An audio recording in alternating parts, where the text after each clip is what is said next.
യോഗാസ് നമ്മളിപ്പോൾ തൃശ്ശൂരാണ് എത്തിയിരിക്കുന്നത്. ഇവിടുന്ന് ഞാനൊരു സ്ഥലം വരെ പോവാണ്. അപ്പോൾ ആ സ്ഥലം നമ്മൾ സർപ്രൈസാണ്. പിന്നെ ഞാൻ ഇവിടം വരെ എത്തിയ ആ യാത്ര ഭയങ്കര ഇൻട്രസ്റ്റിംഗ് ആയിരുന്നു. ഭയങ്കര ചെറിയ ട്വിസ്റ്റും എന്താ പറയുക, ചെറിയ ത്രില്ലും കാര്യങ്ങളൊക്കെ ഉള്ള യാത്രയായിരുന്നു. അപ്പോൾ അതിനെക്കുറിച്ച് ഞാൻ വീഡിയോ ഉണ്ടാക്കുന്നില്ല, വീഡിയോ ഷൂട്ട് ചെയ്തിട്ടില്ല. നിങ്ങൾക്ക് ഷെയർ ചെയ്യണമെങ്കിൽ നിങ്ങൾക്ക് അറിയണം താല്പര്യം ഉണ്ടെങ്കിൽ ജസ്റ്റ് ഒന്ന് കമൻറ്റ് ബോക്സിൽ പറയാം. ഞാൻ അതിനെപ്പറ്റി ഒരു വീഡിയോ ഉണ്ടാക്കാനായിരിക്കും. അപ്പോൾ സ്റ്റേ ട്യൂൺ.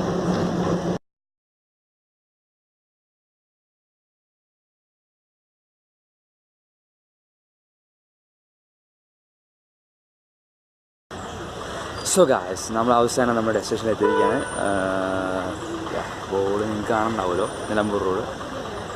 നിലമ്പൂർ ഒരുപാട് സ്ഥലങ്ങൾ കാണാനുണ്ട്, തേക്ക് മ്യൂസിയം, അതുപോലെ തന്നെ കാട് കാര്യങ്ങളൊക്കെ കാണുന്നുണ്ട്. പക്ഷേ നമ്മുടെ പ്രധാന വിഷയം എന്ന് പറഞ്ഞാൽ ഷൊർണൂർ മുതൽ നിലമ്പൂർ വരെ 20 രൂപ ടിക്കറ്റിൽ ഒരു ട്രെയിൻ യാത്ര ആസ്വദിക്കുന്നതായിരുന്നു. അപ്പോൾ നിങ്ങൾ ആ വീഡിയോ ഒന്ന് കണ്ടിട്ടുക.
പരിസരങ്ങളുണ്ട്. ശരിക്കും നമ്മുടെ പഴയ കാലത്തേക്ക് കൊണ്ടുപോകണമെന്നുണ്ട്.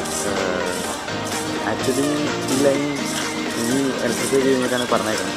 അപ്പം അങ്ങനെയൊക്കെ സംഭവിച്ചാൽ നമ്മൾ പോകുന്ന വഴിക്ക് എന്താ സൈഡിൽ നല്ല മരങ്ങളൊക്കെ വെച്ചിട്ടുണ്ടായിരുന്നു. അപ്പോൾ ഈ ഒരു യാത്രയുടെ ബ്യൂട്ടി ആസ്വദിക്കാൻ സാധ്യതയുണ്ട്. അപ്പോൾ എത്രയും പെട്ടെന്ന് വന്ന് ആസ്വദിക്കാനാണ് പറയാനുള്ളൂ. ഷൊർണൂരിൽ നിന്ന് ഒരു 20 രൂപ ടിക്കറ്റ് നമുക്ക് അടിപൊളിയായിട്ട് ഇവിടെ വരെ എത്താം. തിരിച്ചപ്പോൾ തന്നെ ട്രെയിൻ ഉണ്ടാവും. അപ്പോൾ തിരിച്ചു പോവാം. നല്ല അടിപൊളി ഫീലോടുകൂടി യാത്ര ചെയ്യാം. കാടും മലയും പാടവും ചെറിയ പുഴകളും നല്ല അടിപൊളി ജീവിതം.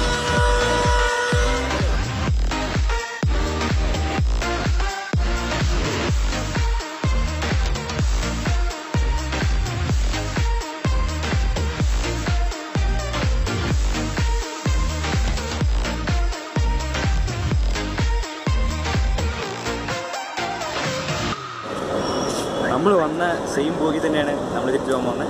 എൻജിൻ തിരിച്ച് മിറ്റ് ചെയ്തതാണ്. ആ ട്രെയിനിൻ്റെ ബാക്കിലൊരു എമ്മണ്ണൻ മല ആണ്. എത്രത്തോളം കാണുമെന്ന് എനിക്കറിയില്ല, കാരണം ചെറുതായിട്ട് മഞ്ഞ കൂടി എടുക്കുകയാണ്. അപ്പോൾ ഈ റെയിൽവേ സ്റ്റേഷൻ്റെ പ്രത്യേകത എന്ന് പറഞ്ഞാൽ നേരത്തെ പറഞ്ഞല്ലോ, ഒരു പഴയ ഫീല്. നിങ്ങൾ ഈ നിലമ്പൂർ റോഡ് റെയിൽവേ സ്റ്റേഷനിലേക്ക് എത്തണ വഴിക്കുള്ള സ്റ്റേഷനെല്ലാം കുഞ്ഞു കുറേ സ്റ്റേഷനുണ്ട്. എല്ലാം നല്ല അടിപൊളി, ചുറ്റും നല്ല വലിയ മരങ്ങളും നമ്മൾ പണ്ടത്തെ സിനിമകളിലൊക്കെ കാണല്ലേ, ആ ഒരു ഫീലാണ്. സോ ഗൈസ്, അപ്പോൾ നിങ്ങൾക്ക് വീഡിയോ ഇഷ്ടപ്പെട്ടെങ്കിൽ ലൈക്ക് ചെയ്യുക, ഇഷ്ടപ്പെട്ടെങ്കിൽ ഡിസ്ലൈക്ക് ചെയ്യുക, ഇഷ്ടപ്പെടാത്ത എന്തുകൊണ്ടാണെന്ന് ആ കമൻറ്റ് ബോക്സിൽ അങ്ങ് ഇട്ടേക്കുക. നമുക്കത് പരിഹരിക്കാം. പിന്നെ വേറെ ആർക്കെങ്കിലും വീഡിയോ കാണണമെന്ന് നിങ്ങൾക്ക് താല്പര്യമുണ്ടെങ്കിൽ ഒന്ന് ഷെയർ ചെയ്തേക്കാം. ഓക്കെ, അപ്പോൾ ഇതിൽ നല്ലൊരു വീഡിയോ ആയിട്ട് പിന്നെ കാണാം. Bye bye.